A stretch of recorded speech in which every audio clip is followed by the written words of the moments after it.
There we go. Got it. So Michelle, are you ready? I'm ready, Dr. Blessing. Oh, right. So Dr. RV, are you ready to do the introduction for our guest and take it away? And if you are, take it away.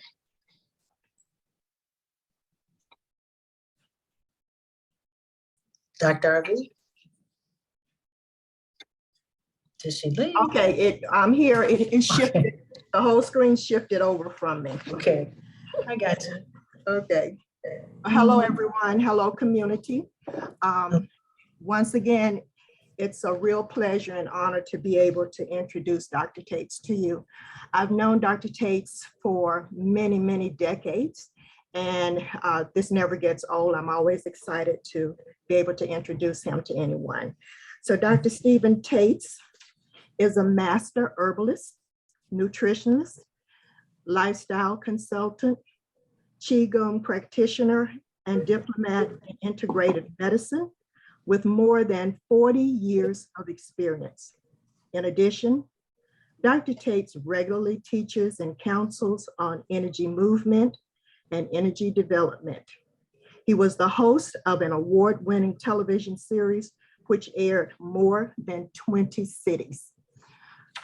It is my pleasure once again to introduce my mentor and confidant, Dr. Stephen Tates. Well, I have a lot to live up to, huh? Yes, you do. Okay. I'm going to start when I'm very old school. When I was raised, my father always taught me that if you have issues, if you have questions, if something bothers you, you should always speak up on it, you know, because I've learned even when you deal with, if you don't, and you hold stuff in that needs to be spoken on, then that contributes to stress and anxiety inside a person's body because they don't express respectfully, you know, what may be their concerns. And I've always been that way. So I wanted to share some things. I thought about it the other day. I've been in this field for a half a century. I thought about it the other day. I said, I've been doing this 50 years, you know, I'm going to be 72. That's half a century. And in that time, I've seen people come and go. I've seen people get into this field that I'm in, and they're a flash in the pan. They just give generic information, you know, that you can pull off the computer, but they don't get into the essence of what is going on and what is happening. My theme was about sleep and water. And when I was asked how I'm feeling, I'm gonna be honest, there was a thing that bothered me, okay? And I have to be honest with this. It was the flyer, because below the flyer, they had a long list of things on water and sleep. And it was from internet, WebMD, a couple of videos of some other people who I did a little background on, and they're pretty good, but they don't understand the essence of stuff. And I have to be honest, when I saw that, I was upset. I was very upset because what it did, and this doesn't mean I'm gonna do what I've committed to do, but I have to speak first on this. It bothered me because it brought in other people and brought in other information without my knowledge and without giving me the opportunity to discuss that and determine if that's how I wanted to do it. Because speaking on, like, for example, water, there was a whole list of all the things that water will do. There was also a thing on some videos of some people who discuss water. If I repeated those things, then I would be piggybacking off of these people. And I don't do that. I've been in this profession too long to do those types of things. So it bothered me for a while. And, you know, having people, because there's more than Dr. RV that knows me that's within the group, that sometimes peaks in the years, And I've been asked to do these things by more than just her. And I'm revising what I'm going to do this evening. I am not going to go into all the standard information and in the details on water consumption. I will spend time on sleep deprivation because that's one of my, I don't want to call it favorite, but I understand the most disruptive thing that can happen to the body far more than any other thing. I will go from that to taking people through breathing exercises, talk a little bit about what's missing in that uh, plethora of information on water. And then I will end it with, especially with this group is mostly women, I want to share a particular woman in history that history has tried to destroy because she was a phenomenal woman, a woman that most people have not heard about. And then and she was around during the early Roman Catholic Church around Alexandria and stuff. But that will be kind of how I will end things. But I had to say that when I saw that, I was really annoyed, okay, because it didn't allow me to do how I wanted to do stuff. Okay, but I'll move around that for the sake of the group and the sake of information. Okay, but I'm gonna start with some issues with what I saw when it came to water and dehydration. And it talked a lot about dry skin, poor, slow urination, things of that nature, wrinkled skin, tiredness, poor circulation. But I'm going to change this a little bit because of the information that's already on the site. One of the things that you can determine, a couple of things you can determine if you're severely dehydrated is dry mouth, dry lips, and dryness under the eyes and puffiness under the eyes, which means dehydration, which also means kidneys. Wrinkled skin or skin starting to age, that would also be an indication that the body is not hydrated. Now, you saw that list that you have in brochure, I'm sure most of the people have read that, but the key things that is missing is the fact that without water, the body's temperature is going to be off. When the body's temperature is off and it's overheated, it will contribute to inflammation. When it contributes to inflammation, it can contribute to blockages and pain in the muscles and joints. That's why water is good to help lubricate and kind of cushion the joints. Because without that moisture, and you get that dehydration, and you get that inflammation, then what ends up happening is you start the early stages of gout and arthritis and MS and lupus type inflammation, because that inflammation is fire. How do you put out fire? You put out fire with water. And you can look at all of the standard information, but the essence of what water does is it moisturizes, lubricates the body. When it does that, it's not just the kidneys and the muscles to get that moisture.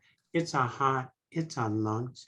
Dehydration over time can contribute to dementia and Alzheimer's as we get older, because the brain and the muscles and nerves in the brains are not being nourished the way it should be. So that breakdown and decline of the body physically can become extremely rapid.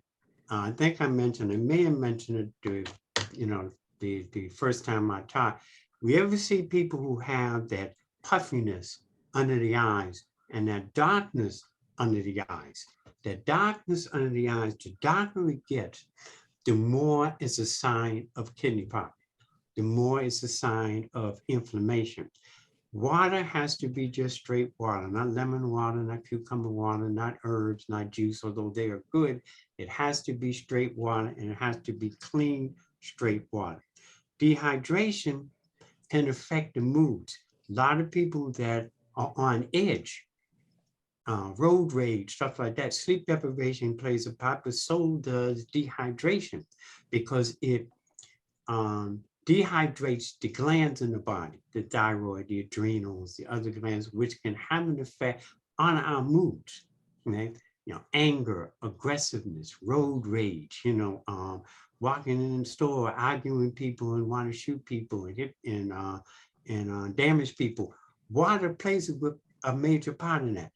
Not the only thing, but it plays a major part because it not only affects the body, but it affects the nerves and affects the brain. And with that, it contributes to an excessive breakdown in the body and an accelerated breakdown in the body. You know how sometimes you see somebody and a year later you see them and they look 10, 15 years older. You can see the wrinkling in their skin. You can see that the muscles are sagging. You can see it in the arm. One of those things is not having enough of that moisture in the body. I've read things that talked about if you're trying to lose weight with water, which can be true when you increase the water because it flushes out fluids, not water, that you should drink half your body weight in ounces. Well, that's not realistic. That's not realistic because if you're 300 pounds, 150 ounces of water is going to waterlog your system and cause the body to potentially shut down. That range should be based on a lot of other factors, but that minimum range should be about 48 to 64 ounces of water a day. But starting your day, it's one thing people don't talk about, starting your day with 16 ounces of room temperature water to start that flush. Because sometimes not enough water will cause the body to be constipated. Then there's more inflammation. Then there's poor urination. Then the energy starts to go down, and the brain function starts to get screwed. So you need that water as one of those top two things. And there are really three things. Thoughts and emotions, sleep, and water. And I call it 1A, 1B, 1C, as I mentioned in the session I did previously. Those are your top three. You don't have enough water, you're not having enough sleep, and your emotions and thoughts can get in the way of everything else you're trying to do, especially if there's suppressed emotions, and those suppressed emotions can also contribute to inflammation and dehydration. Stress and anxiety will dehydrate the body probably faster than anything else you can do because it sits, it stores, it's inflamed, and it sucks the moisture. And when it sucks the moisture out of the body and the body becomes inflamed, then even when you're trying to eat something, even if what you're trying to eat is healthy, because you don't have that water moisture in the system, the digestive juices are not going to work the way they need to. The heart and lungs are not going to work the way they need to. The bowels are not going to work the way they need to because you do not get that enough of that water in the system. Somebody asked me the other day, well, what kind of water should I drink? And I said, well, my preference, actually is mountain spring water. Distilled water can be good because it's still water, but it has a drawing effect. So distilled water is better when you're trying to make herbal mixtures or herbal teas. So mountain spring water or spring water is best. Some of those filters are pretty decent, but mountain spring water. But you had to read labels.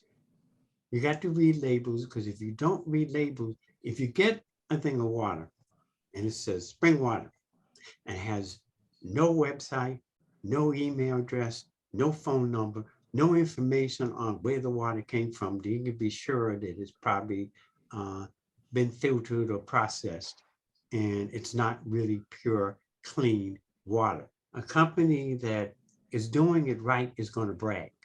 They're going to say, look, here's our site, here's our information. Give us a call. We'll give you a water purification report, on all this stuff. There was a company still out, Crystal Springs water. Well, Crystal Springs got busted because the spring water wasn't spring water. It was faucet water that they filtered, but they got caught. Now Crystal Springs probably good because they keep watching them because they got caught. So you always want to make sure that when you're consuming water, you make sure the source of the water as best as you can. Then guzzling the water down is not good.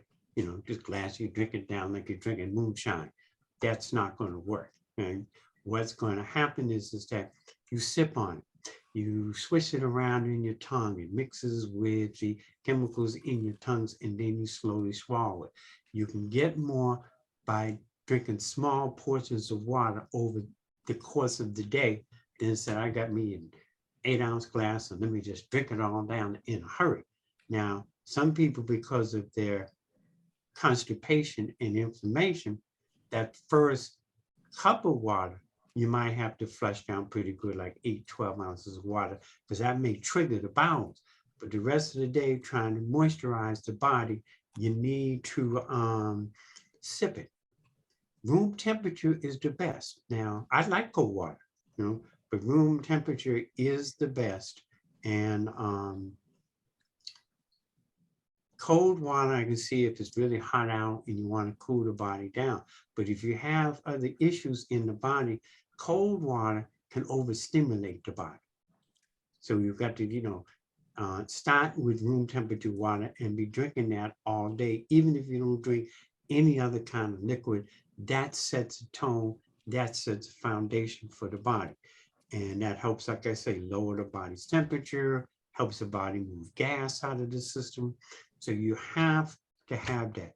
3 out of 4 of my people say, I don't like drinking water, or, you know, I got to drink water every day. That's going to make me go to the bathroom and urinate. Well, the body's cleansing because the water is flushing. So it's about cleansing. When you're urinating, if it's dark, you're in trouble. If it's clear or it starts off yellowish and clear, I know this is not PG information, but it's what has to happen. If it's yellowish and then turns clear, that may be okay. If it stays yellowish, might be infections in your urinary tract system. The darker it gets, the more problems it has. That's true almost anywhere inside and outside the body. If you have bowel movement and it's really, really black, that's old waste. If the skin starts to turn to a darker color, which is not natural for your skin color, and starts to turn black, that's the body saying, oh, we've got impurity. One of the first things that has to happen is you have to get that water consumption in the body, you know, on a regular basis every day. You got to take water as if you're trying to breathe every day. You don't want to miss days. There's too many problems with people that all you need to do is drink more water. Dehydration can affect fertility, especially in men. Okay, especially in men. Erectile dysfunction in ED starts, you know, with lack of water. Then circulation and not enough minerals. But with the lack of water, there's no circulation. And the lack of water, I don't care what you take in the body, it's not going to absorb those minerals. So you end up being screwed. Okay, so this is where question. I thought I heard somebody want to ask something. Okay. It also I don't helps. see anything in the chat. No. Oh, okay. I thought I heard a voice or a cough or something. Okay. When you're working out, you want to be drinking water. You want to start off by saturating water. I'm going to the gym, I'm going walking, let me drink some water while I'm, before I go out. And then when you come back in, you don't immediately drink water. You stop, you rest, you do some breathing, you calm and relax the body. And then when you calm and relax the body, then the body accepts the water better when you take time drinking the water. Now, that's what I wanted to add, beyond that standard information, which is about 2 pages of information on water. I wanted to add that in because that adds to it. Now, remember your own clues. If you get dark under here, then that's dehydration. And the thing is that you could be drinking enough water. Okay, I got a question. Is purified water okay to drink? Depends on how it's purified. Now, I was never a Brita filter fan when it first came out, and so many other filters, but some of them got pretty good. But I have really sensitive taste buds. So if there's something in there that's not right, my taste buds will taste it right away, just as if it was the worst kind of faucet water. Some people, the best way to get water consistently in their system is by doing filtered water, because now, getting those jugs of water is starting to get more and more expensive. So here's the problem. Filtered water is better than no water at all. Filtered water is better than just drinking straight faucet water. So there are degrees of stuff. You got the mountain spring water, you got the still, which I tend to say more for herb. Then you've got the filtered water, but it depends on how it's filtered. And your taste buds will tell you, and your urinary tract system will tell you that as well. Questions on the water? I may go back to it, but questions on water? This is your chance. Nobody has. Okay, I heard a moan again. So I don't know what that means. So nobody has any questions on water. Okay. Wait a minute, so if, how do we determine how much water we should have every day? I Well, missed- okay, there's a standard. You want to make sure that you're getting a minimum of 48 ounces of water in a day. That's that you got to be at that level. Okay, above that, your body will tell you, because here's the thing: when you drink water consistently, your body will start to talk to you and let you know when it wants more water, because it starts craving it. But you want to get that 48 in. 48 to 64 is that range. I see people drinking a gallon of water, and that may work for some people and may not work for others. But that 48 to 64 ounces, that is that range you want to work with. Less than that, you're going to be dehydrated. But as I mentioned before, stress, anxiety, anger, sleep deprivation, a whole bunch of other things. You could be drinking enough water, but your body's not assimilating it. It's not absorbing it into the tissues and into the organs and moisturizing the lungs and the heart and around your liver and your kidneys, because of body being overheated, and many times from emotions more than anything else. So you get that 48, 64 ounces in a day. You do that, and then from that, listen to your body. Because the more you drink, your more the body's going to crave, especially if it's good water.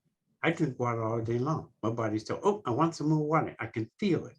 It's like a slight dry feeling. Like I just drank water an hour ago when my body's saying it wants some more. Because the body's interesting that the less water you drink, the less your body's going to crave water, which you would think would be the opposite. The more water you drink, the more your body's going to ask for more. It's like, give me some more of that good stuff, to moisturize the system. I have people that say, I don't drink water. I don't like water. I don't desire water. That's because you've reached a point that the body is not trying to talk to you anymore and let you know it needs to have water. It's very similar to people who are chronically anemic. You would think that, they would have an appetite, but a lot of people who are chronically anemic, not everybody, but quite a few, have no appetite. And you think when you're anemic, you're going to want to eat more. Even if it's not the best, you're going to want to eat more. But that's not always the case, because the body just says, the heck with you. I don't want to be bothered. You don't want to be bothered and helping me, so I'm just not going to do it. Now, another question came, alkaline water. Alkaline water has gotten better. But one of the things you have to watch out with is alkaline water, after so much time, depending on when it was alkaline. If it's alkaline faucet water, there's a time frame that you've got to drink that. Otherwise, it will lose its alkalinity and start turning back into faucet water. I know some places now, some companies, they're alkalining spring water. That's different. That's a whole nother level. Okay. So and alkaline water can be good, but I always say drink alkaline water, but also drink mountain spring water, and that's going to help that balance. And then if you're getting it as alkaline, you want to know when it was alkaline. you know, because I tried it just because that's how I am. You know, I said, let me, because it was a new fad at one point. I said, I'm gonna try it, see how it works. So people ask me, I'll know what the deal is. That's the scientist in me. You know, I'm gonna find out, I'm gonna look, and I'm gonna check. And I found that that's when I started to know that after so much time, I could taste the chemicals in the faucet water. Now they refined that alkaline water a little more. I haven't tried it recently, but I've been some of my friends who sell alkaline water and sell those machines have said, "Oh, it's a lot better." I'll probably try it. Okay, okay. I'm writing some of these questions down so that so I don't forget anybody's question. And if I do, just type it back in. One another questions was Aquafina. It goes back to saying, I haven't looked at Aquafina in a while. Standard things is the more they brag, the safer the water is. The less they tell you about where it come from, the more problem. I know Aquafina at one point is good, but I haven't tried it in a while, so I'm not going to say it's good or bad. It's like when you read labels with food, you want to read labels with water too. Remember, cleaner the water, the more they're going to brag. Less, the more. I got some water, spring water. I was on the road and it had spring water. Had no listing of where it came from, where it was processed, no way to contact the company. I went online and they had an email thing, no phone number. I called the email, never heard back. Tried it 2 3 times, never heard, never heard back from that. Okay. Another question is reverse osmosis filtered water. Yeah, that's good. You know, I'm still a spring water person, but you know, that's good because you know it's getting out enough of the chemicals and stuff in the body, in the water, you know, as it's been filtered. But thing is that to compensate, if you're not sure, you want to start adding cayenne to your food, not the burn, but cayenne because it's high in vitamin C and it's a tremendous blood cleanser. Well, it's tremendous in increasing the blood circulation, which in turn allows the body to help in its cleansing. So you can, you know, add that not in your water, of course. You add that in your dietary plan. So any residual minerals or, you know, heavy metals can be flushed out if it's, you know, if the filtering is just not the best. But a lot of the filters that have improved over the years, I'm just still a spring water fan. Now, You add what? I'm sorry, what happened? You said you add what to your water? No, I don't add anything to water. I do add cayenne to my food to help purify the water. Okay. You know, that's I may have misspoke on that, but no, I don't add anything to my water. Now, somebody asked a question about adding minerals to your water. You can do that, but when you add minerals to your water, you cannot count that as that 48 to 64 ounce range of water because the body, if I add lemon to the water, it's not going to moisturize just like straight water would. It's a good cleanser. It's going to help things move. It'll do partial moisturizing, but not a complete moisturizing of the body. So if you're going to do minerals in your water, that's fine. But that's consider that an energy drink, a rebuilding drink. And you still want to get that straight water, that 48, 61 ounces straight water to make sure that that's there.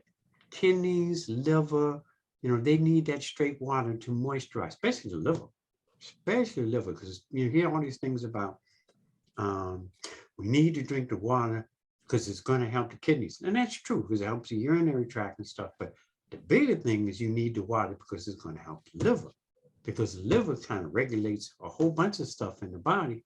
And the liver has an effect on the heart muscles. So if you dehydrate it and the liver is dehydrated, then what's going to happen is going to put more of a burden on your heart muscles because the body's kind of interconnected. You know, it overlaps. So one problem can affect a totally different area of the body. An inflamed liver, because the liver helps with all the organs and everything in the body, an inflamed or dehydrated liver is going to affect the heart muscles. And the best way to offset that is water first. Right. Now, any other questions on water before we go? Yes.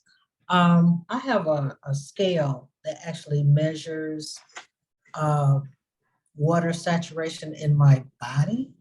Oh, really? Okay. Yeah. I've heard of them. I ain't got, my birthday's coming up. You can send me, I'm only kidding. You know, Okay. so since since our first meeting with you, I got the scale and I've been drinking more water, but it has the amount of, I finally got into the normal, or what's considered a normal range or a healthy range. Healthy, it's not optimal, but I'm just barely into the healthy range in terms of water saturation.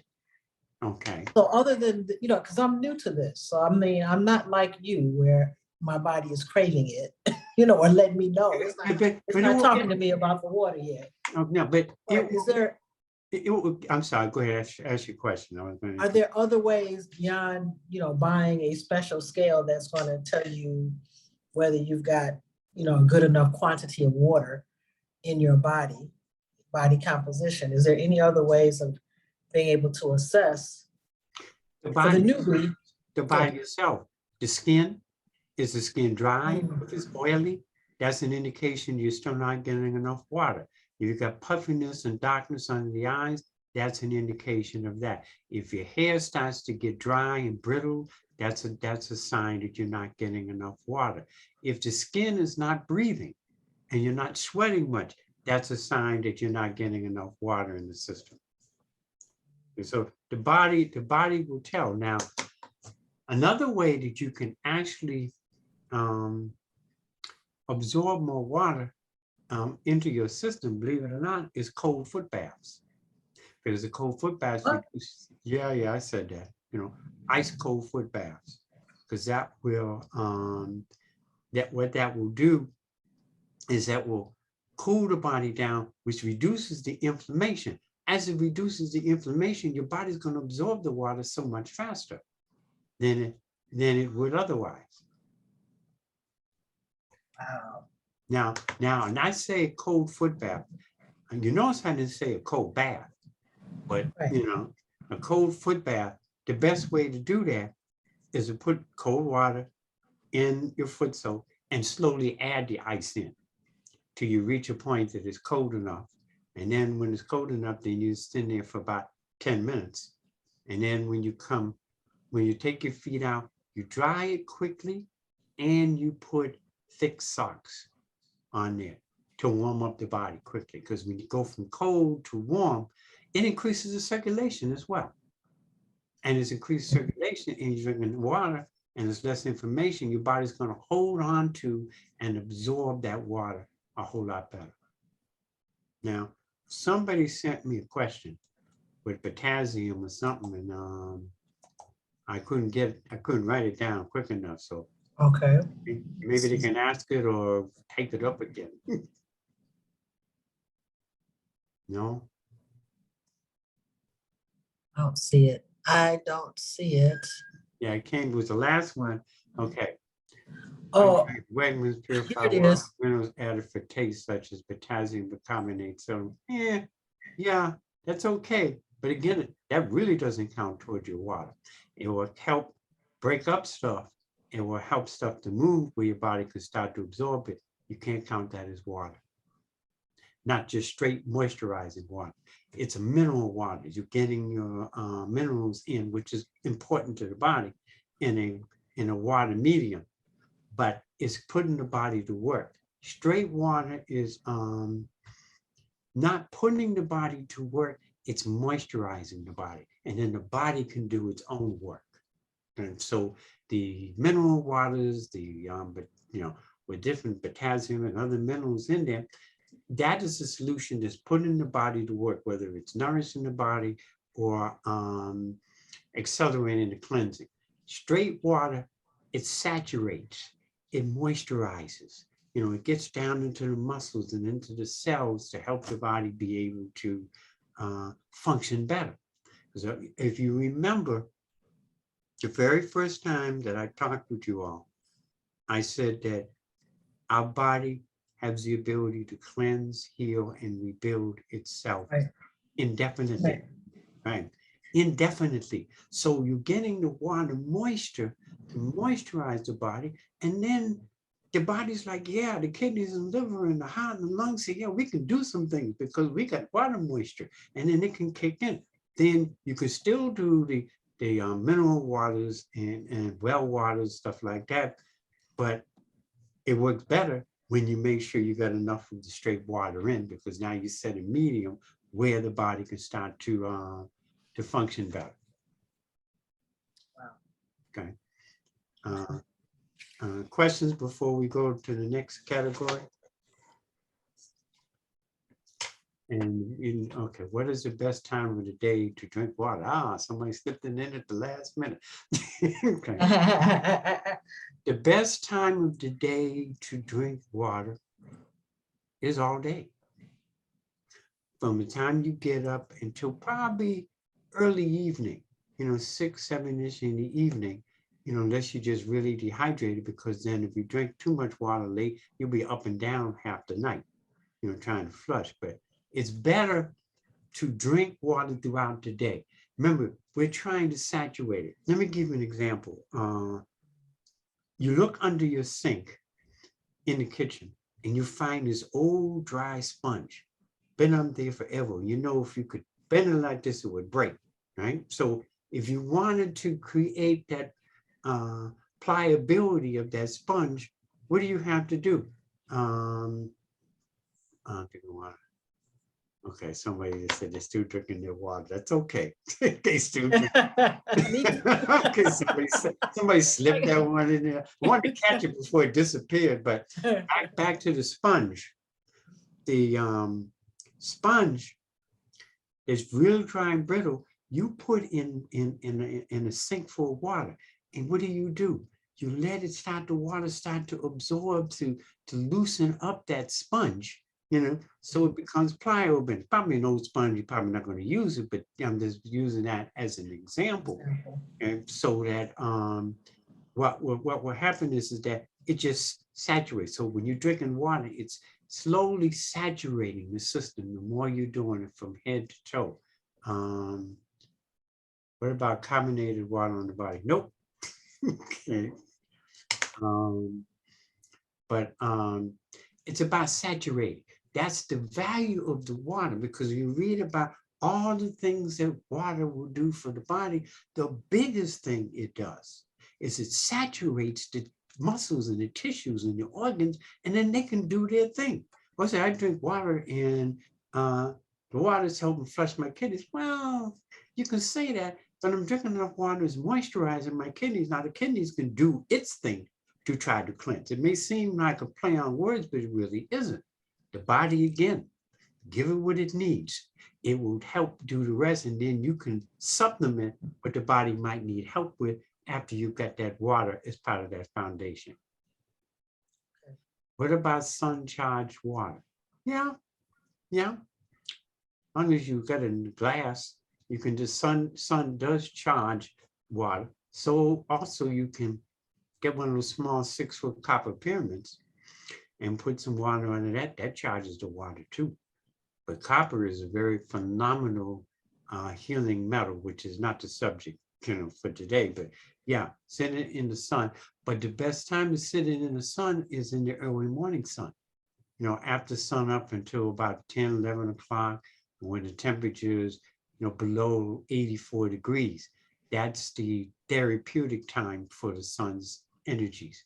That's the highest peak for when you can absorb that vitamin D and that chlorophyll from the sun. Is that sun up to like 10, 11, as long as the temperature is 84 or below. When it gets later in the day, that's heat that can deplete you until your body reaches a certain level. When it reaches that certain level, then you can absorb energy from the sun all day long. But you've got to reach that level. And the way you reach that, again, is that water. It's other things too, but again, it's that water. I can be out, and I love heat. I could be out in 90, 100-degree weather. I'm fine. You know, I'm not overheated because I drink water all the time and been doing that like forever. You know, so I'm still absorbing energy from the sun at 2 o'clock in the afternoon where it's, 90, 95 degrees in some areas where somebody else is depleting them because the body's not ready for that level. But it will get there. The more you do the right things, the more the body gets stronger and stronger and takes it to a level that most of us never get to. Now, are we ready to go to Ready sleep? for it? Huh? I think we may be done with the water Okay. questions anyway. Okay. Before I do sleep, I'm going to do, and I've said this to the group before, I'm almost positive. And there's a saying that we have: every thought you think and every emotion you feel affects every cell in your body. Okay. So, that's why, again, if I have certain thoughts or certain emotions, I don't hold it back. I express it because I don't want to keep that on me. I know better, because then it's going to screw up my cells. I won't be able to get to sleep. I'll be sitting up here all buck-eyed and everything like that. I'm not going to do that. Okay. So you have to be careful. And sometimes it's not easy because of the environment and stuff we're dealing with. One time I was driving down the highway, and this man, I'm going to say fool, okay, he speeds up and he cuts across me, and keeps going and zipping through traffic. And I had to catch myself because I started saying, you, and I said, no, breathe, let him go, say, God, look out for this fool. Because if he's going to kill himself, then kill himself on his own, don't kill somebody else. So you can have thoughts and you can't help that. And you just sometimes say, no, that's not what I mean. What I mean to think and say is, so you can reboot from certain thoughts and emotions that you might have. Somebody, in a grocery store just annoyed you, cashier said, come on, old lady, and you're only 40. Excuse me. You just say, don't breathe and go out and you think something else. Think about your children, or think about your parents, or think about something that changes that thought and that emotion. Or you start humming, or you start singing, or you start, look at something that will make you laugh. That helps start to change what could store in your body from emotions and thoughts that can be disruptive.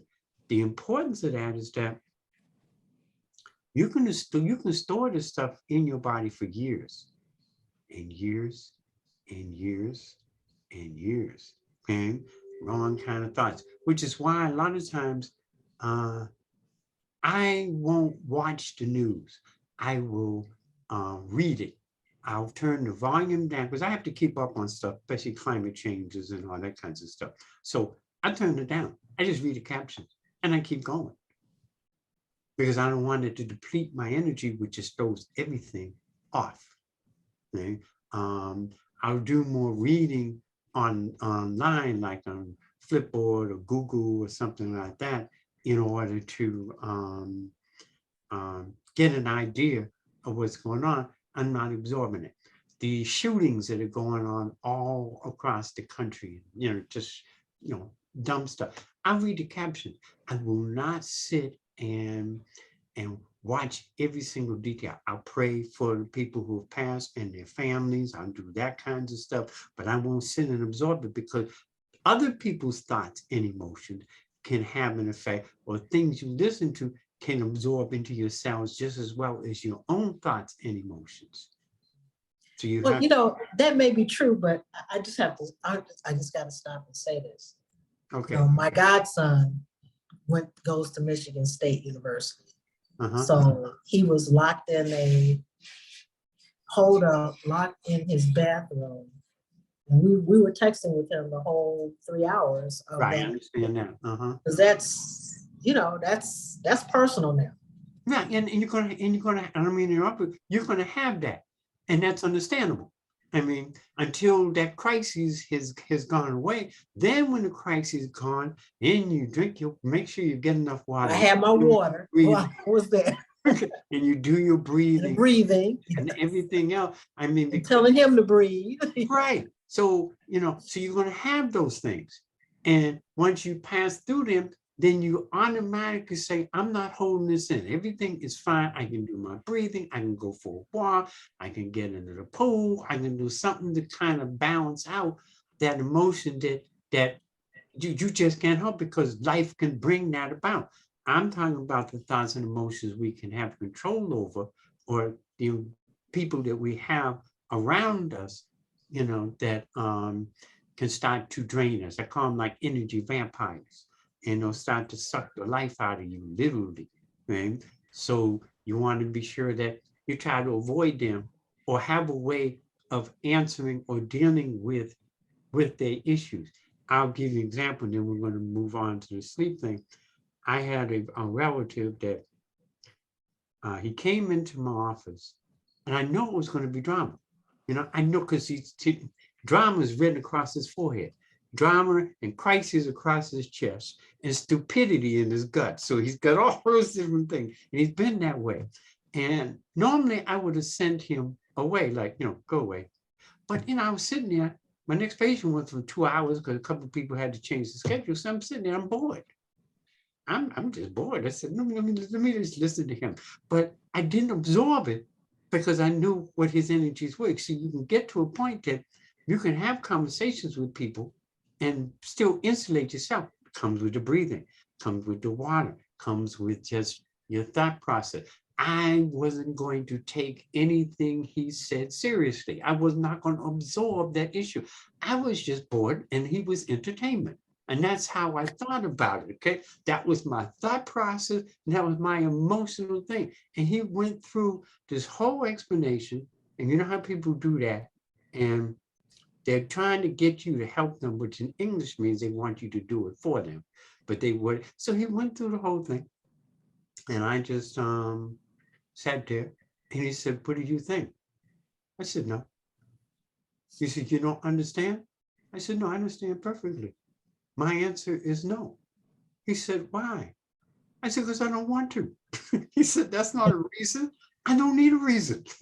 I don't need a reason. No, I don't want to. I'm not going to say, oh, I'm busy and I've got, you know, church social. Or no, I'm not you're not going to take me out of my circle with your nonsense. No.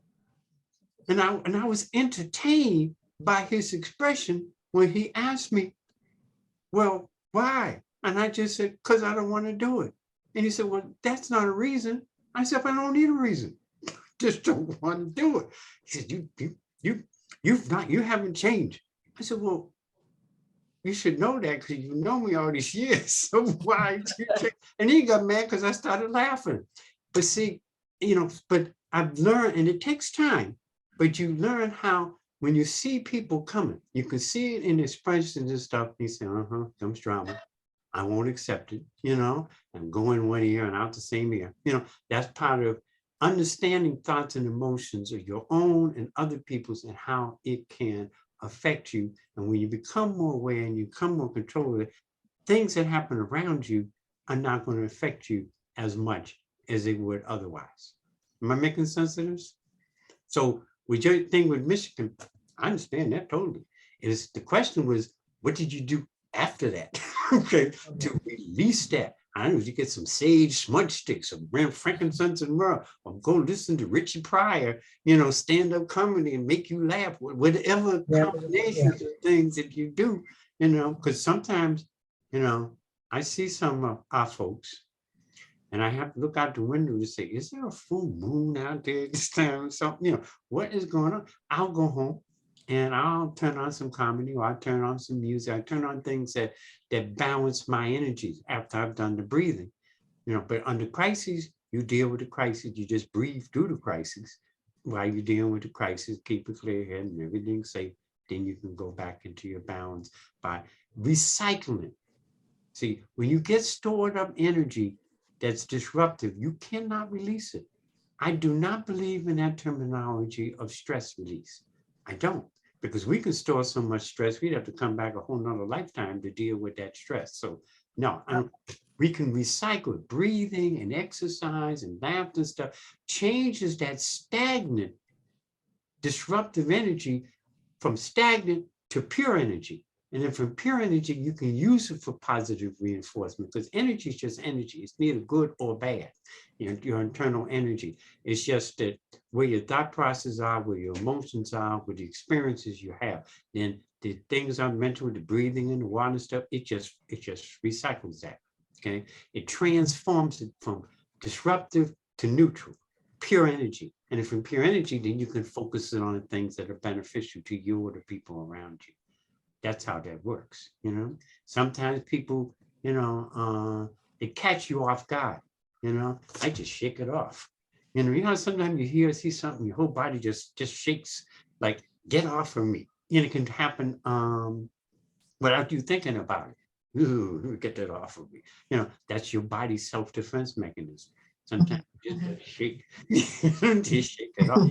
I had one woman, she said every time she came home from work, because she was working in a non-supportive, invasive environment. And I said, well, what do you, she said, what do I need to do? I says, well, why don't you go home and turn on some music and just start dancing around your house when you get home? Because she used to like to dance. She said, dance? I said, yeah. So now she would come home and she has a couple of cats, big cats. And she said, she come home, she puts on some P-Funk music. You know, little Bootsy Collins or George Clinton, just dancing. Ooh, got the phone. Yeah, so Gotta have that phone. yes, Yeah. I would say a P-Funker, okay? But there's a thing, there's a thing in energy work that's Yes. called chaos.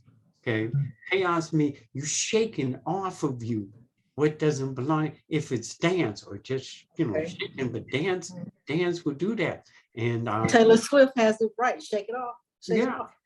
you shake it off. Okay? So that's how you do that. And I just want to touch on that because your thoughts and emotions will dehydrate your body and affect your sleep faster than anything else. Stress, anxiety, the wrong kind of thoughts and emotions will dehydrate you better, faster than any other physical thing you can do because it overheats the body. You know, and somebody said, well, no, thoughts and emotions don't affect the body that much. I said, well, you know, some people have high blood pressure and they don't need to have any physical reason for high blood pressure, and it's just stored up stress and anxiety. So how does that not equate? You know, I mean, I could have my lifestyle could be really good, but I get a lot of anger and disruption. I'm drinking my water, but it's like I'm not drinking any water because that stress and anxiety and thoughts has created this volcanic eruption in here of heat, and I'm drinking the water and all I'm getting the steam because it's not absorbing because I got to deal with that thoughts and emotions. Okay, makes sense? Yeah, I'm just trying to figure out what's the equation for it. You know, how much water do you have to drink to offset the stress? Depends on the level of stress. You know, you might be sipping on water, you know, all day long, sip, put down, sip, put down. Your body will let you know. Between that and the breathing, your body will calm down. It will let you know. Right? Okay. But like what you went through with Michigan, you know, I said you probably drank a gallon of water, you know, before and during. I like Oh that. yeah, that's my that's that's my boy. Yeah. Mm-hmm. Oh yeah, this is your baby. I can. And you don't want to the thought of him holed up in his bathroom, sitting in his tub, texting us. Well, but you got to give him credit, because a lot of these, now I'm gonna say kids, but even adults, they would start running out in the street trying to run away. He was smart enough to know, I ain't going out there. Oh yeah, he buried or carried himself in his barricade and the tub and everything else. He was thinking. He didn't panic. You know, he let you know that he was, so far was okay. I've seen people run into the line of fire, literally, running out of the building. Well, where are you running to? You don't know what's happened.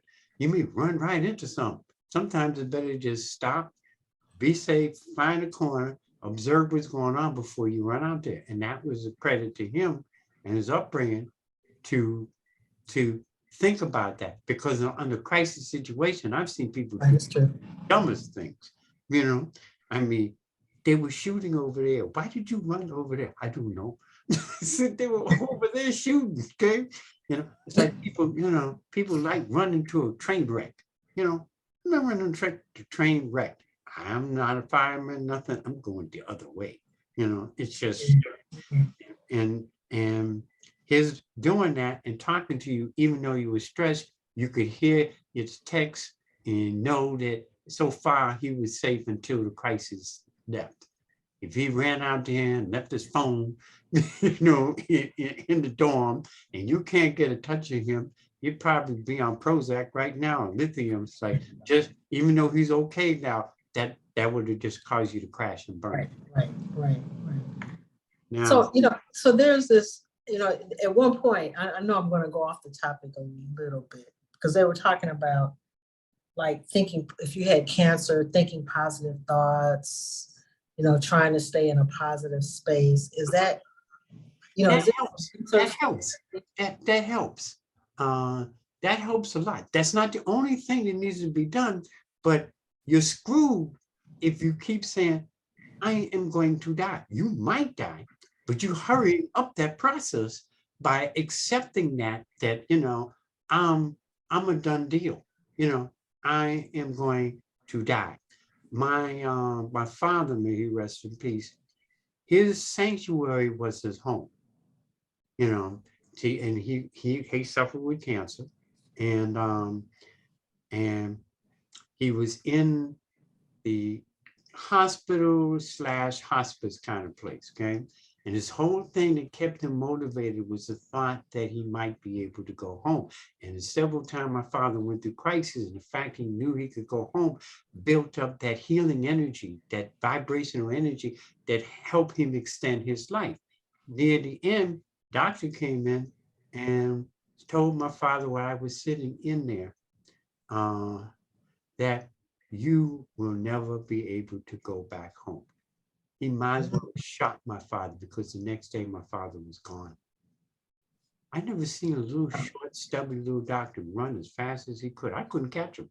And I could run. It's like, you saw my look, because I knew what he might as well have stuck a needle in my father, because my father looked, I can't go home. He was gone the next morning, because he had no more of a lifeline. That thought of being able to possibly go home kept that fight, and that fight triggers an energy in the body. It may not totally heal the body, but it will slow down that progress, you know, a lot in the body. But if you believe, just like I'm 50, I'm getting old. Well, you're gonna start wrinkling up. You're gonna start feeling old. You're gonna be bent over and stuff, because you told the body and the cells to accept that you are old. You know, the body said, okay, is this the theme we're going to deal with right now? That's why some people can look broke down at 50 and look 100, and some people who are 90, you know, look like they're 60, 65. Some of that is that thought process. Yes, there's the water, the sleep, and other stuff. But a lot of that's a thought process. That's a part of that thing. That's why I had those three at the top: your water, your thoughts and emotions, and sleep. Those are the three. When you get them, then everything else you do, from bowel movement and exercise and everything else, and the foods and nutrients and stuff, can work better when those three things are more stabilized, because they interchange. I don't have enough water, I'm not going to get enough sleep, and my emotions are going to be off. My emotions are off, I'm not be able to get enough sleep, and I'm not be able to absorb enough water in my body. I mean, it's all interchanged. So all three become important. Okay. So we went through water, we went through thoughts and emotions. Emotions. Yeah, emotions, thoughts, and emotions. Now, the next thing would be sleep. Now, there's a lot of stuff that was listed with sleep, but one of the things that really is not touched on is that sleep deprivation weakens the immune system. Sleep strengthens the immune system. So if you're not getting to sleep, all the things that could be listed that what sleep deprivation can do comes from the fact that the immune system is crashing because you're not getting enough of that therapeutic sleep. So all the other things just finish, if it's slow thinking, attention span, hypertension, strokes, headaches, chemical and hormone imbalances, sleep apnea, yawning, all the mental issues, that comes as the next step from the immune system going down. And the immune system will go down because you're not drinking enough water, bad thoughts, not eating right, all these things can affect your sleep. But when that quality of sleep goes down, then the immune system crashes with it. And the immune system is like the engine that runs the body. So when that goes down, the engine is shaky. It needs a transmission flush and stuff, which is basically sleep. Okay? And you get that. Now, I mentioned before the quality of sleep. Somebody the other day said to me, I sleep really well. I said, but you told me you're exhausted by noontime. So obviously, you're not sleeping really well. So the thing is that we want that power nap sleep. That nap that, sometime middle of the day or early in the evening, you're going to sleep in about 20, 30 minutes. And that sleep is like really, really deep. Really deep. I had one where I woke up, hey, buddy. Okay. Okay. You've been listening in, you've been getting enough sleep, you drinking enough water. So we've had those power nap sleeps and you wake up and it's like, is this morning or evening? Is this what day is this? I mean, your brain has to reboot again. That means that for that time, your brain was resting and in a deep sleep, just like the body. But a lot of us, we got so much on our mind and we don't do the breathing, we don't do the right things to help with that sleep and stuff, that we can go to sleep, but the brain could still be working for a couple of hours or more after we are actually unconscious. Because there's a difference between sleep and being unconscious.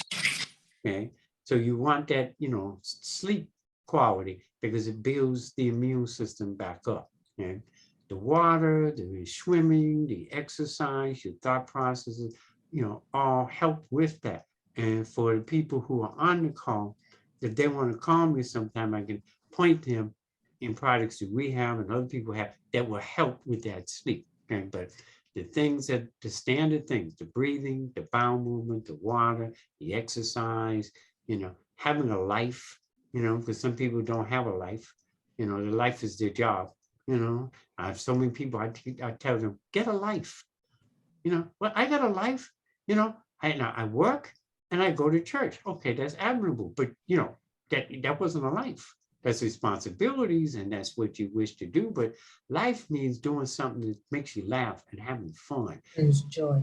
Joy, something that feeds your soul. That's part of what needs to happen too. I have people that I asked this one couple, I said, y'all working all the time. When's the last time you had a date night? And I knew he was in trouble because she just slow look over to him. His head went down. Like, why did you ask that? So I wrote in the program that at least twice a month, every other week at a minimum, if not every week, there has to be a date night and the woman has to pick where, not you. Oh, he was so pissed at me. I could see it on his face. It's like, oh no. But that was part of the diagnosis because we can get caught up, especially with inflation and cash flow problems and COVID and that stuff may come back again or in another name and all this kind of stuff. People, they were closed and locked in. I mean, getting out could mean just a nice walk in the park with somebody in the sun and fresh air. I mean, it could be anything, it could be going to play miniature golf. I love miniature golf, I just have fun with that because I know I'm not going to get the ball and hitting those holes when it goes down. Right. There you go. It ain't going to happen, but I just enjoy it. I don't stress over it. I've been with people in the site, they thought they were in the PGA tournament. didn't know how to relax. You have to find those things that help you relax, that will help you be able to sleep. Like I tell people sometimes, when I say get a life, I said, in order to get a life, you have to have two lists. One of things you used to like to do, and something that you always wanted to try to do. Not like a bucket list, like you're getting ready to die, but something that you would like to do. And it's amazing. I had one woman that she liked horseback riding. I'll just use her as an example, but she's never been on a horse. Now she had a horse medallion in one of her vanity plates. There was a horse. I said, "You haven't been on a horse?" She said, "No, I've never been on a horse, but I always wanted to ride a horse." I said, "Well, why don't you?" She says, "I'm 81. I'm too old." "Who says?" She said, "Me. I'm too old." "Well, why don't you try?" "No, I can't." No. She wanted to, but she's so used to not getting out and having a life that she was shut down, even though she knew things that she wanted to try. So I tricked her into going to a stables because I passed her the phone and said it's one of your family members, and it wasn't. They called my number, and it was my friend that had a stables. And she's one of those people, if she commits, she's going to be about doing whatever she's committed to. So I could hear him on the phone. "Now, what time and what day you coming?" "I'm coming Tuesday, okay? What time?" 10 o'clock. "Okay." She hung up the phone. Good thing I don't keep hard objects in my office because she looked like she wanted to throw something at me. And then I forgot about it. And then she called me the next week on Tuesday, but I moved on to the next person. She was screaming and laughing. I said, "Well, what's going on?" She says, "I'm riding a horse. I'm riding a horse." I said, "No, you're not. I mean, you just got there." She says, "Yeah, but your friends got me sitting on a horse and holding the horns and walking around the stable." And I could hear the laughter. I said, "Are you on the phone as you on the horse?" She said, "Yeah." I said, "Hang up the phone." Because I mentioned to her, I said, when you go to ride one of the horses, you learn how to ride a horse. As long as the horse is not named Thunder or Satan or Lightning, we're going to let you ride Satan. No, no, no. Want to be Daisy or Lily or something. So she's laughing. The horse is named Daisy. You could hear that laughter. It translated into eventually, as she learned to ride, to doing part-time volunteer work at the stable. It fed her soul because she retired. She busting the horses, singing to the horses, bringing music. Horses are weaning and dancing around with her. She felt something. She doing something that fed her soul. Then the sleep deprivation went away because she was having something to have life. So I'm giving other examples of stuff, and it doesn't have to be, learn how to ride a horse. It could be anything. Am I making sense of this? Okay. So water is important, exercise is important. So, Breathing.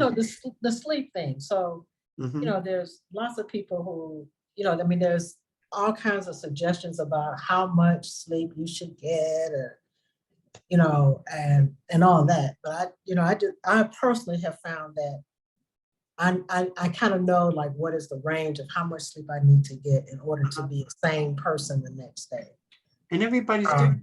Yeah. Right. Everybody's different. Some people, their body is so worn down or so anemic or malnourished that they need that 9, 10 hours of sleep. You can be a range of 6 to 7 hours when your body is functioning right and all the other pieces are in place. Then it's at 6, 7 hours. But right now, you do the things to help you sleep. And as you get that better sleep, you have to sleep less because the time that you sleep is that therapeutic deep sleep that helps the body, be able to perform better. We have, because sleep, I'm going to tell you how bad this is. Before COVID, I would say about 35% of the people I dealt with had sleep deprivation. After COVID, it's 90%. Even if they're coming for something else, it's like almost everybody. So I tell them you can do things like, magnesium. Why is that? Why did so many people Stored up stress and anxiety. Okay. Back to what I was saying, that stored up stuff that's, throwing the rhythm off. You know, I mean, people have been locked down, job situations, all kind of other kind of stuff, cash flow, you name it, but it's all that absorbed, that's stored, and their thoughts and emotions are a major part of that, that they they can't get that kind of good sleep. They're unconscious. You know, basically, you could have been hit upside the head, knocked out, because you know that's not sleep. And they end up. It take when you get to that point that you're sleeping 9, 10, 11, 12-hour days, and I have some people doing that. Your body's extremely anemic, extremely dehydrated. You're not getting the oxygen. You're not supposed to be able to sleep that long unless you've been up for 2 days. Or like what you're talking about with your son in Michigan, and after everything's settled and you passed out for half a day because you know everything's okay, that's understandable because of the high intensity of your energy and your emotions. You know, just Okay. just Okay. is it. But when I sleep about 6 hours a night, but you know, it used to be 8, went down to 7, now it's 6. And I mean a good sleep, because in some nights when I can't get to sleep, I have this linen spray that I spray on my pillows. You know, there's part of my product line, and it knocks me out on those days I've been up, because sometimes I do international calls, you know, and the time difference is like 6, 7 hours. And if I'm Right. talking to them at 10 in the morning, it's 3 in the morning for me. So my sleep can get thrown off, but you know, it's just part of my job description. So that's just a part of that. But that 6, 7-ish range, you know, if you're getting that, because if you sleep for 6 hours, 4 of them got to be that deep therapeutic sleep. When you get to that point, the immune system comes up, all the things is listed as issues with sleep, the body can start to reboot itself, recalibrate itself, all the organs and stuff, because it's got that fuel from that deep sleep to couple with the water and stuff. And then the body again will start to take care of itself. And it affects from head to toe, your thoughts, your emotions, your thinking. I would say the top 3 things that will contribute to dementia and Alzheimer's: your thoughts and emotions, your water, and your sleep. The same top 3. Then the bowel movement and lack of exercise comes in, but when those 3 things are off, everything is off. Well, it's interesting that you mentioned that, because I'm getting ready to go to a brain specialist next week. Why? Is Oh, something wrong with yeah. your brain? Something wrong with your brain? Well, when they talk about people having senior moments or having momentary forgetfulness or whatever, they're now saying that, and these are folks who've been, functional medicine physicians who are now saying that when you have subjective experiences of something shifting intellectually, that's the best time to actually reverse that's not normal, that we've created a narrative around senior moments or cognitive decline, and they said that's not normal.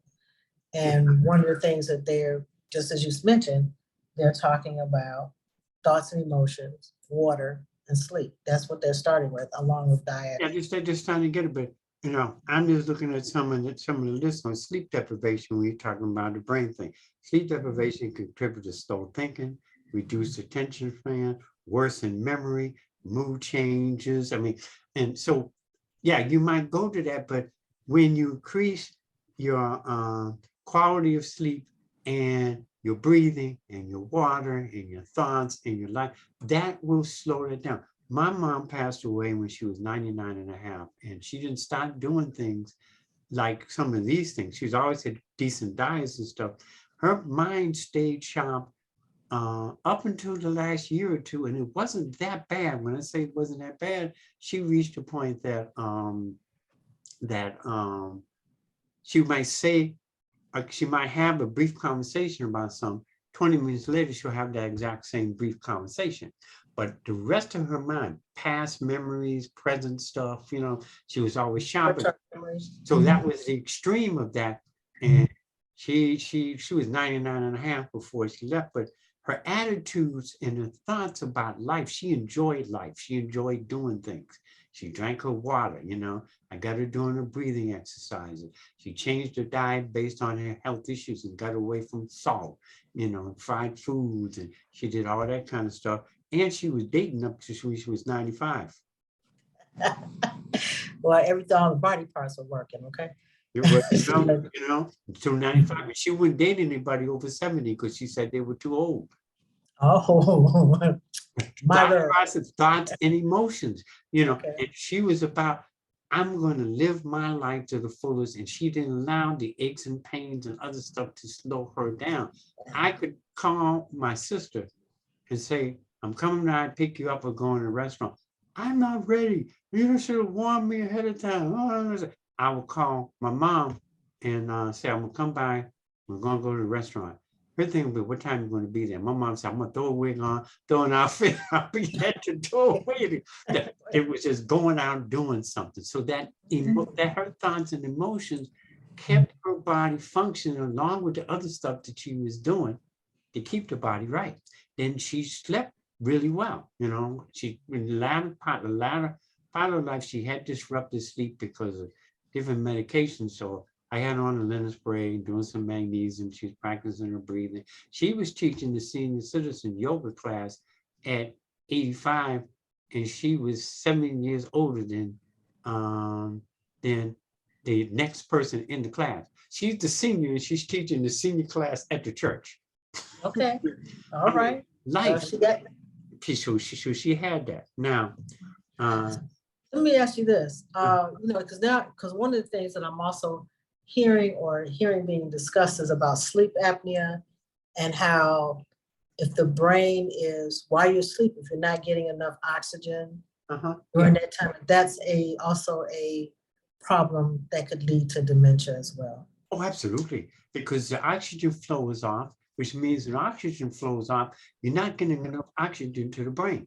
Then when you add dehydration in, because you're not getting enough water to the brain, then you're not getting enough sleep. It doesn't recharge, which drains the brain. But sleep apnea is just another more aggressive form of sleep deprivation, lack of oxygen, not process. Comes across that same level of stuff, you know?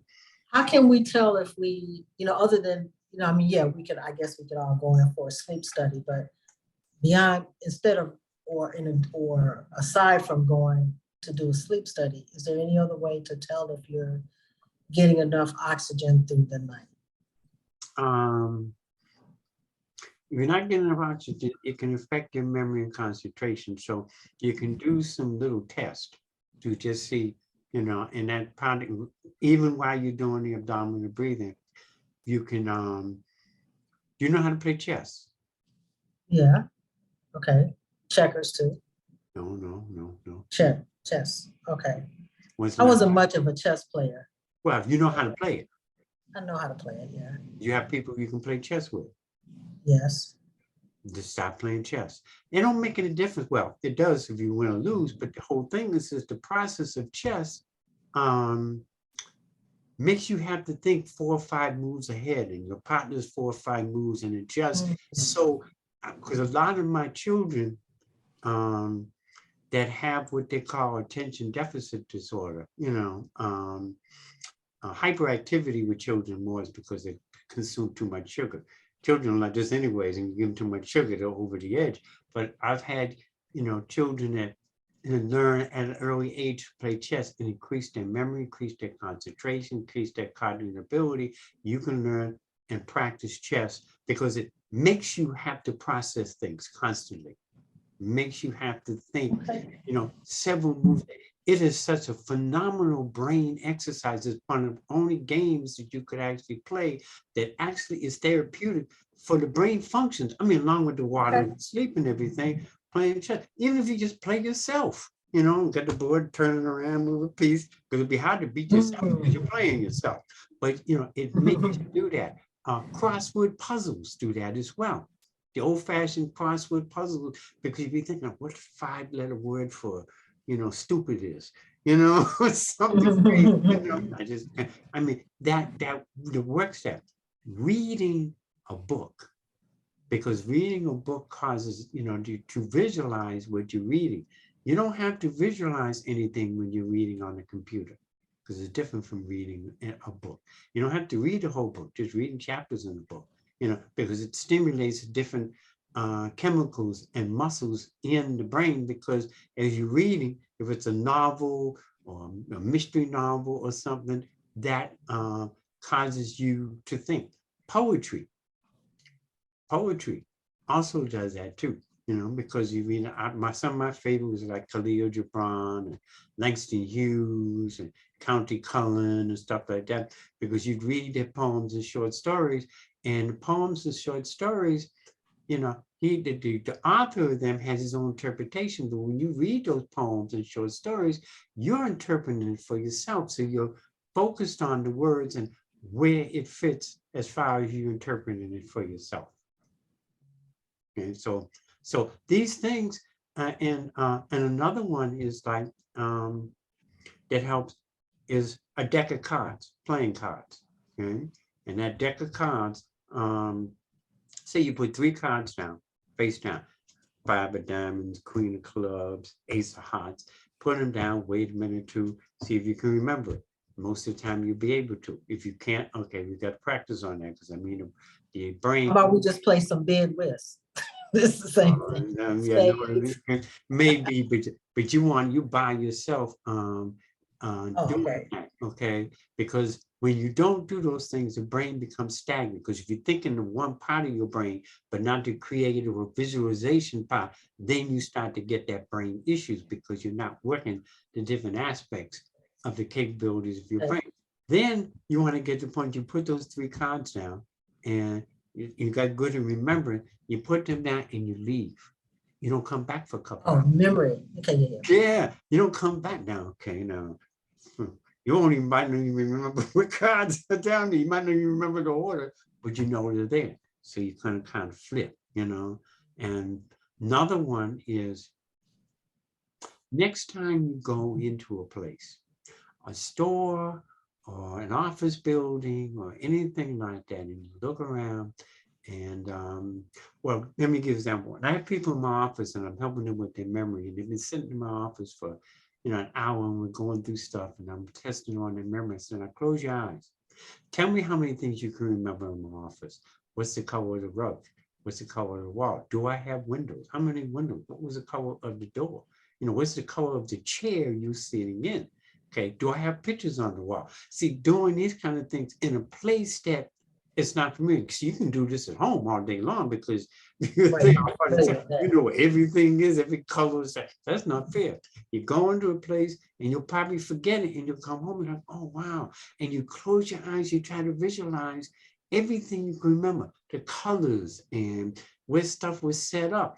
And in doing that, that also exercises and strengthens your memory, which will also help with your concentration, just like chess will help you with the concentration.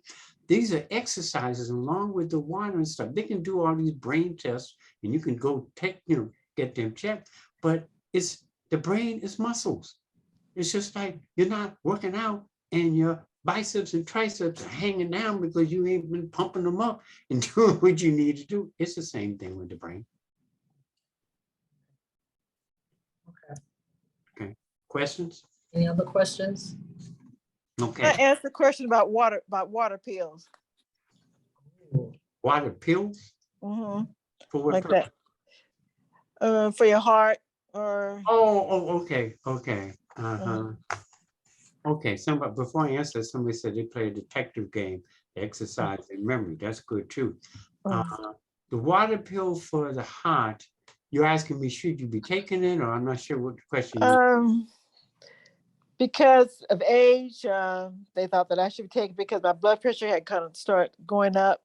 And so I take these little bitty pills every day to make sure that my blood is thin, sort of thin my blood. I don't know if it thin my blood out, but just so it won't be all clogged up, I guess I want to say. So they got you on a version of a blood thinner. Yeah. It's hydrodex. I can't think of it. Yeah, this sounds like there might be a blood thinner. But when you took it, what did they tell you?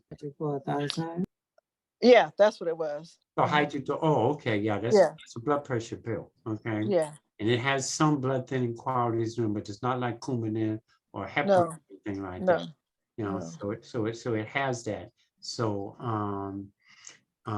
what you want to do is make sure that you're getting the same thing we're talking about, the water, the sleep, the breathing, because when you're doing your breathing, as you get good with the abdominal breathing, you can look that up online, you get good with the abdominal breathing, it will help calm. Well, let me put it this way. When you breathe from your abdomen area, you bring several times more oxygen to your lungs, from your lungs to your heart. And so it goes from the abdominal area to the lungs, from the lungs to the heart. And your lungs and heart regulates your lungs and your breath regulates the heart.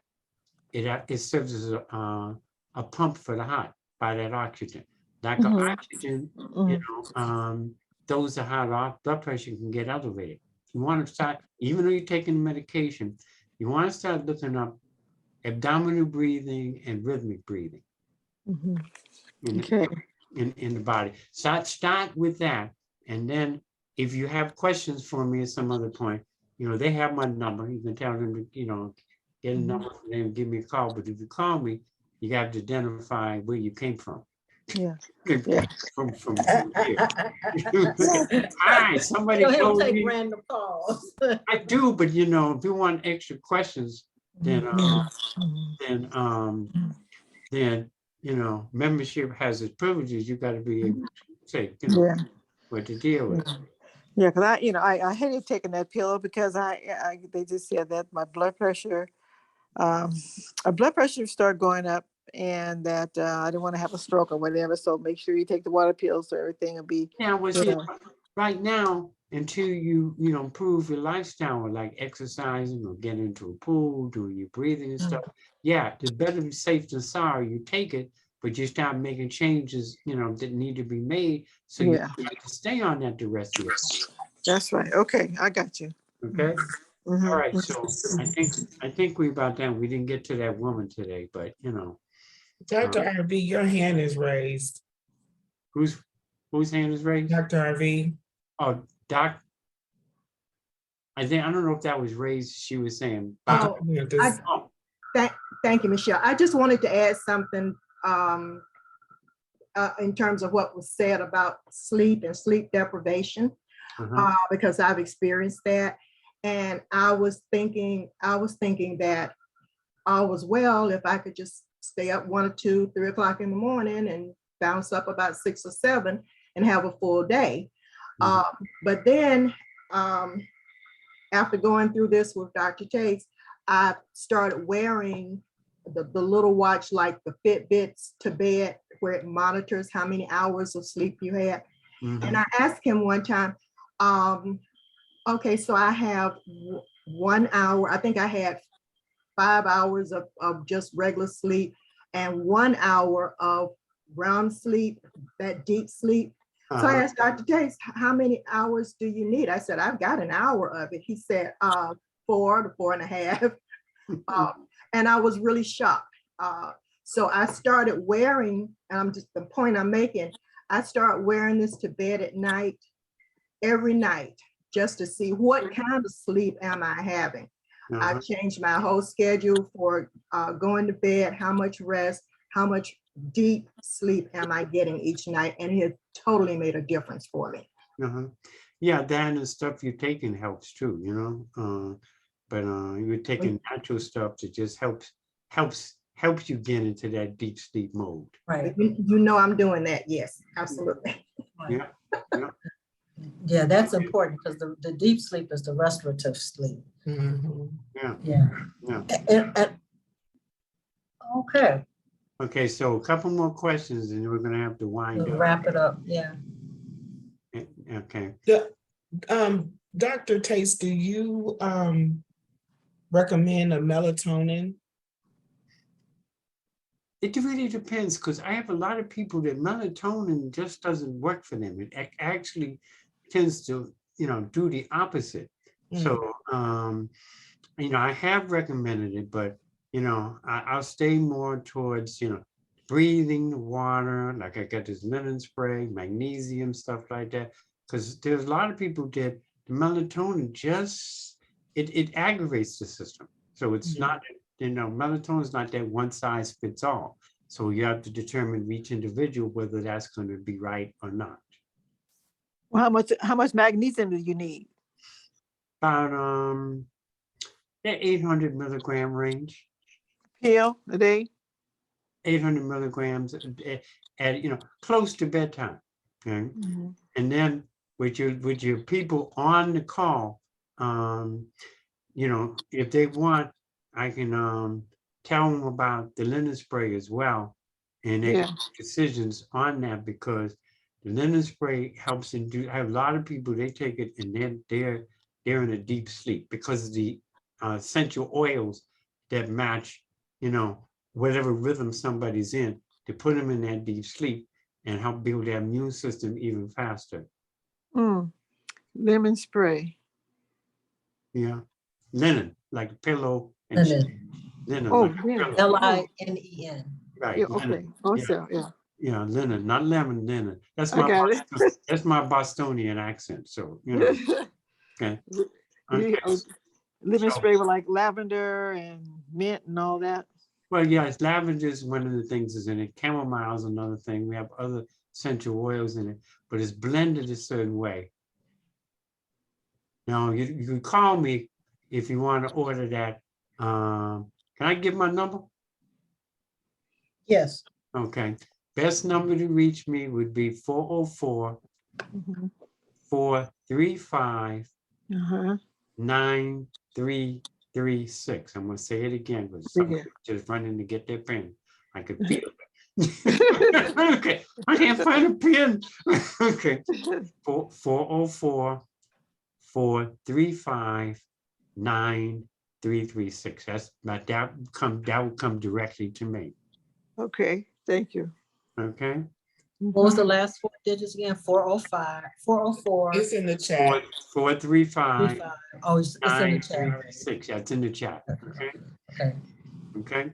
And then I'll explain what that's about and you can make decisions on that. But I have a lot of people that keep going and zipping through traffic. And I had to catch myself because I started saying, you, and I said, no, breathe. Okay. Oh, so you're playing me now, right? You know, say, Dr. Guffey's Breaking up. because he's going to kill himself, then kill himself. Okay. So, oh, so you're playing me now, right? You know, say, Dr. Guffey's Breaking so, up. so you all finished with me tonight? Oh, so you're playing me now, Yes. right? Okay. I'm gonna let you Breaking all up. do your thing, okay? All Okay. righty. Okay, all right. Good night, Dr. Tates. Thank you. Good night. Good night, Dr. Tate. Good Good night. night. Thank you so much. Good night. Good night. Good night, all. Thank you, everyone. Thank you. Thank you all. Thank you, everyone. Welcome. Thank you, Dr. Tates. You're welcome. Okay. Appreciate you. What about the, are y'all still there, Dr. Blessman? Yes. Well, I'm still here. Yes, He yes. didn't, still here. Dr. Tate didn't share his notes with y'all or? Well, I don't understand why I'm getting the feedback. He basically, the foundational notes that we've covered before, he just went into more detail on three of the items or three of the things in the checklist. But we can sit. I guess because of sleep, I'm just making sure. I mean, he just basically talked about the sleep, the immune system and the quality of sleep, and just make sure that, your We talked about emotions- water. Right, talked yeah. about I'm just talking water. about the sleep part though. Oh, I was just talking about the sleep part. I'm just like when he talked about the sleep. So it's just pretty much, drinking the water, immune system, your emotions and stuff, and certain things to do to try to help you sleep and have that deep sleep. Well, what would be helpful is maybe next week we'll sit down and collate, everybody pull all of their notes together Yeah, and make one master document. That'd be with great. everything said. Yeah, that'd be a good idea. yeah. Appreciate it. So that we can get the most out of what he's saying. And yeah, I mean, this is really critically important, that we take care of our health in this way: water, sleep, and Yeah, Breathing. water, Mhm. sleep, breathing, but also the every thought you think, Exercise. every emotion you Negative feel, thoughts. Ooh. all of that, every thought you think, every emotion you feel affects you on a cellular level. So when people ask me about why I look so young, it's because I try to keep stress out of my life. I try not to take in negative emotion, negative energy, or I try to change it in some way. Because that's important. That is what ages people, you know. So let me ask you something, Dr. Lessman. Mhm. In your practices, I know you talk to a lot of people. How do you filter that out so that that doesn't, you know, just absorb you? As he said, don't let these things absorb you. Well, right now I'm retired, but when I was working, when I was working, Yeah. one of the ways that, I'm a spiritual person, so I just used my faith a lot to help protect, shield, but Mhm. also to transform Mhm. or to stay in a place, in a place of grace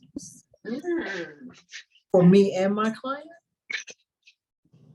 so that while the energy was there, it wasn't my energy, it wasn't even, their energy, lifting it up to God instead of taking Yes. it in. Amen.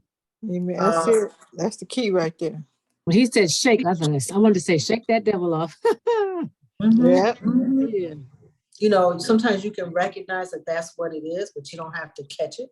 You just let it slide. You don't have to catch whatever is coming your way. You can duck. You can Put that arm on. I got you. hide. You Come can say, on. All listen, right. I plead the blood of Jesus on that. I like it. I may not say that to my client, but I'm like thinking it. Okay. All right. I appreciate it. You yeah, so there, people, you can find ways to and we all have to deal with that. I mean, I got a 14-year-old teenager that's like, I'm having a real challenge about not getting on that roller coaster ride that he tries to get me on. It's like, okay. Sometimes you just gotta shut it down. Like, okay, I'm not going there with you. I'm not getting on the roller coaster with you. I'm out. You can be on that roller coaster all by yourself, out there with you. So it's not just clients, but people in your life. And sometimes that's not necessarily people that you can just walk away from. You know. But yeah, we have to, we need to find a way that works for you.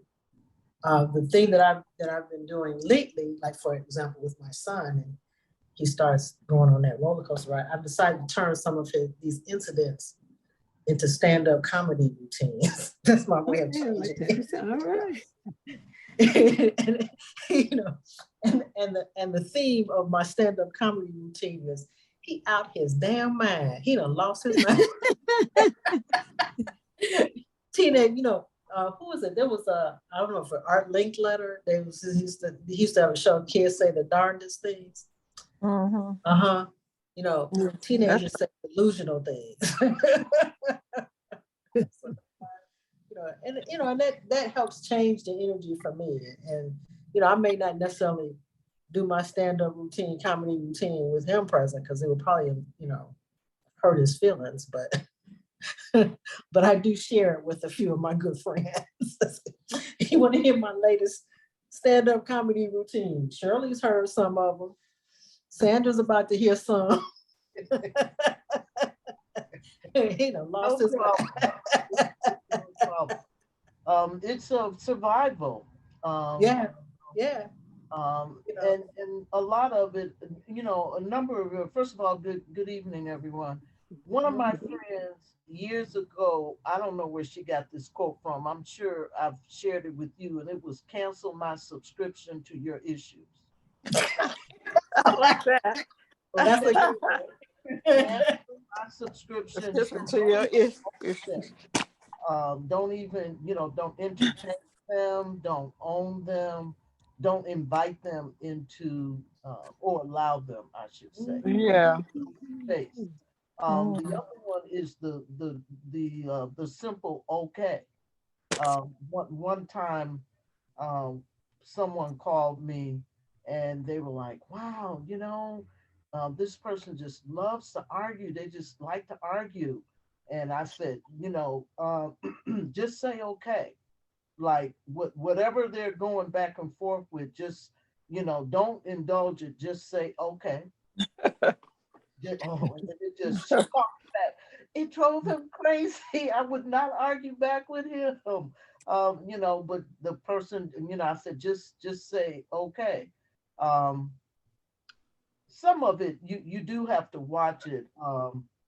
What was that movie? I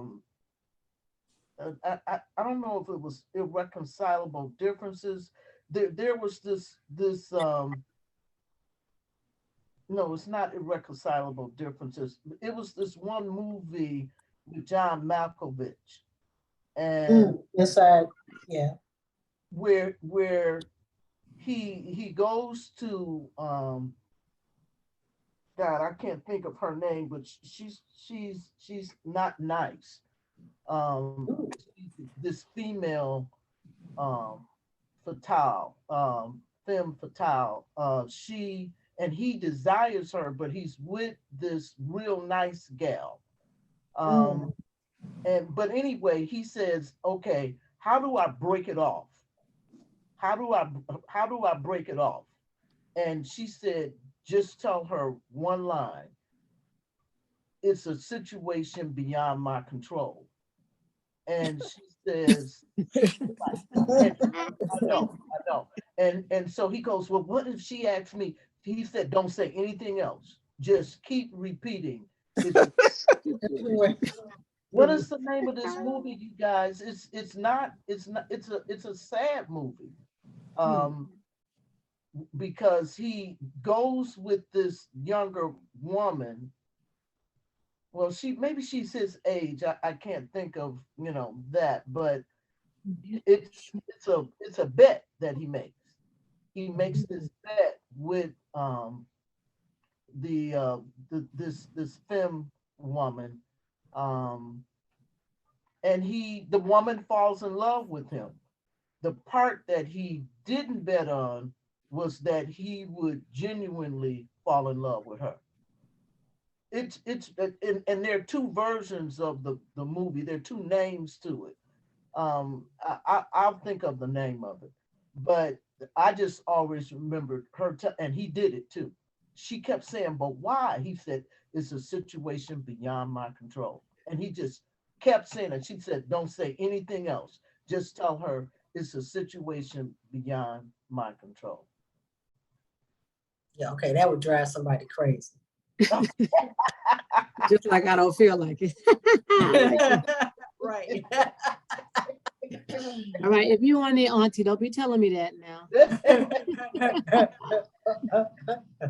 That is No, not. I am. It's like that's a no answer.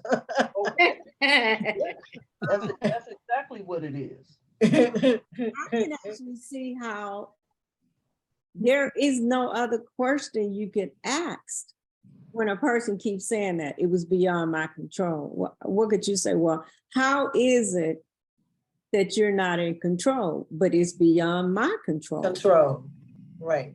I mean, Right. I mean, it's a good response. Don't get me wrong. love it. No, it's Because that will shut it down. But That's you said you cannot say that that's a good response. That was horrible. That was horrible. He broke that woman's heart, but he broke his own heart simultaneously. I don't want to. I didn't mean it was a good response, like an appropriate or healthy response. Okay. It's a shut it down. It's a shut it down. It's appropriate for what we were talking about, which was how do you eliminate subscribing? Okay. You're correct. Okay.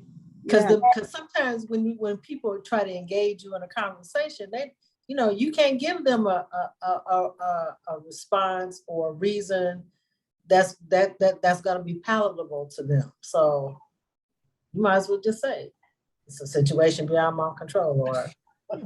Because I don't want to. As I shut this down, this situation beyond my control. God.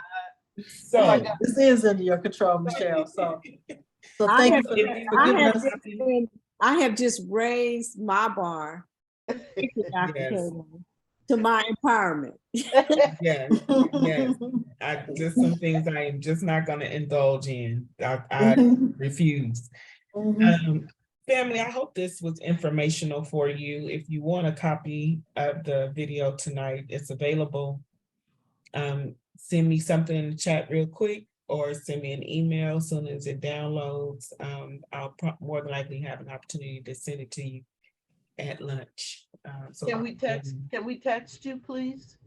You can text me, but I'll have to send it to you by email. Absolutely, but I'm saying. Oh yes, Dr. Cato, yes, ma'am. Sure, thank you. I did have one question. When he was mentioning that post-COVID, he saw less people with less incidents or complaints of sleep deprivation. No, more. More.